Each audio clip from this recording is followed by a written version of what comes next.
ஓம் முருகா சரணம். இன்றைய நாள் இனிய நாளாக அமைந்து நமது வாழ்க்கை பயணத்தை தொடருவோம். நிறுத்தவும் முடியாமல், தொடரவும் முடியாமல் சில தேடல்கள் தேடிக்கொண்டிருக்கிறோம். நெருங்கவும் முடியாமல், விலகவும் முடியாமல் சில உறவுகளை நாம் பார்த்து கொண்டிருக்கிறோம்.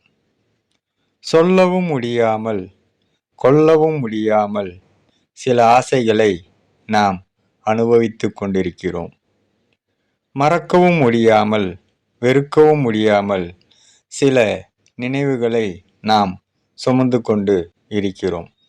அப்பன் முருகன் அருளால் சகலமும் பெற்று வளமுடன் நலமுடன் வாழ எல்லாம் வல்ல அப்பன் முருகனின் அருள் அனைவருக்கும் கிடைக்கப் பெறுக. ஓம் முருகா சரணம். வெற்றிவேல் முருகனுக்கு அரோகரா. முருகனின் மகன் ரவி முருகன்.